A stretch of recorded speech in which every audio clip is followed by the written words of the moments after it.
बेटा ये 100 रुपए का मेरा भी सामान है, इसकी भी पेमेंट कर दो। एक्सक्यूज मी, मैं आपको जानती तक नहीं हूँ, मैं आपके सामान की पेमेंट क्यों करूंगी? बेटा मैं ना तुम्हारे पैसे तुम्हें वापस कर दूंगी, पर अभी के लिए तुम कर दो, मैं अपना वॉलेट लाना भूल गई। ओह हेलो आंटी, आजकल ना ये मॉडर्न तरह के स्कैम्स ना बहुत चले हुए हैं। दिखने में अच्छी खासी लगती हूँ, हर कोई तुम्हारे झांसे में आ जाता होगा कि 60-70 रुपए की तो बात है, कहाँ ही मार लेगी पैसे।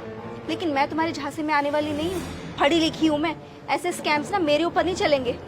बेटा ऐसी कोई बात नहीं है, तुम गलत समझ रही हो, मैं सच में अपना वॉलेट लाना भूल गई हूँ, इसीलिए तुमसे मदद मांग रही हूँ। तुम्हारी माँ की उम्र की हूँ, विश्वास नाम की भी तो कोई चीज होती। आंटी ज्ञान फैलने की जरूरत नहीं है, इतना ही शौक है ना हेल्प लेने का, तो कटोरा लेके बाहर क्यों नहीं बैठ जाती?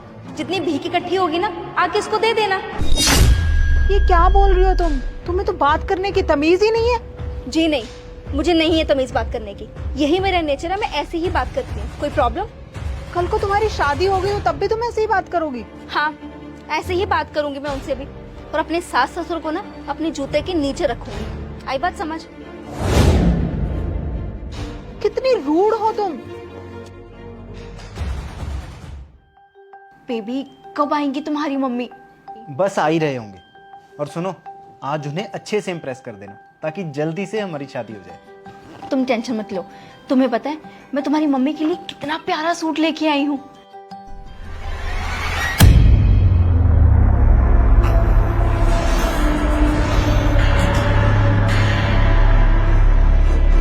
ये बुढ़िया, क्या बोला तुमने? I mean, ये तुम्हारी मम्मी है? हाँ, ये मेरी मम्मी है। और तुम इन्हें पहले से कैसे जानती हो? अरे बेटा ये क्या बताएगी तुम्हें, मैं बताती हूँ। मैं इसको पहले मिल भी चुकी हूँ और बहुत अच्छी तरह से परख भी चुकी हूँ। आप कब मिले इससे? तुम्हें याद होगा, तुमने मुझे इसकी फोटो दिखाई थी और इसके बारे में बताया था। तब से मेरे मन में था कि आजकल की लड़कियां जो है ना, वो ऊपर से कुछ और होती हैं और हकीकत में कुछ और। मुझे एक ऐसी मॉडर्न बहू चाहिए थी जो आजकल के जमाने के हिसाब से रहे, लेकिन जिसे बड़ों की इज्जत करनी भी आती हो।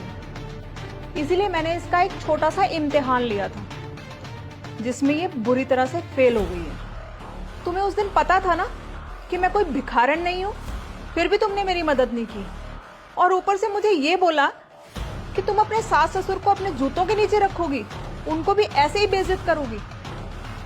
मैंने उसी दिन फैसला कर लिया था कि तुम तो मेरे घर की बहू कभी नहीं बन सकती, तुम इससे शादी बिल्कुल भी नहीं करोगे। Aunty ji, I am really very sorry, मुझे नहीं पता था कि आप इनके मम्मी हो। मैं आपके साथ ऐसा गंदा बिहेवियर कभी भी नहीं करती। ये क्या बात हुई? अगर मैं इसकी मम्मी हूं, तुम तभी मेरी इज्जत करोगी? अरे बड़ों की इज्जत तो हमें वैसे भी करनी चाहिए, जो कि तुम्हें बिल्कुल नहीं आती है। बेटा मैं मानती हूँ कि तुम इससे बहुत प्यार करते हो, लेकिन ये जो प्यार होता है ना, ये बहुत थोड़े से टाइम का होता है, और थोड़े टाइम के प्यार के लिए ना तुम अपनी पूरी जिंदगी बर्बाद नहीं कर सकते, और ना ही मैं तुम्हें करने दूंगी। तुम इससे बिल्कुल भी शादी नहीं करोगे।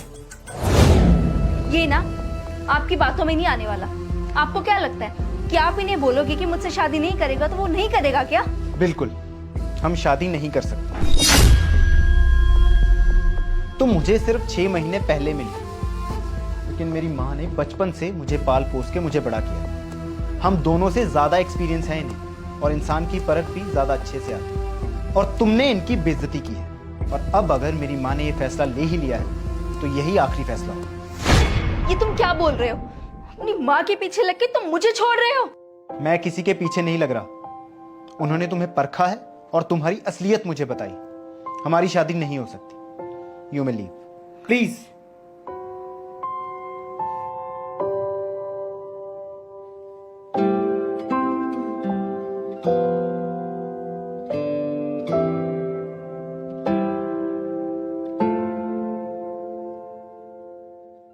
दोस्तों, मॉडर्न होने का मतलब ये नहीं है कि हम अपने संस्कार और संस्कृति को भूल जाएं।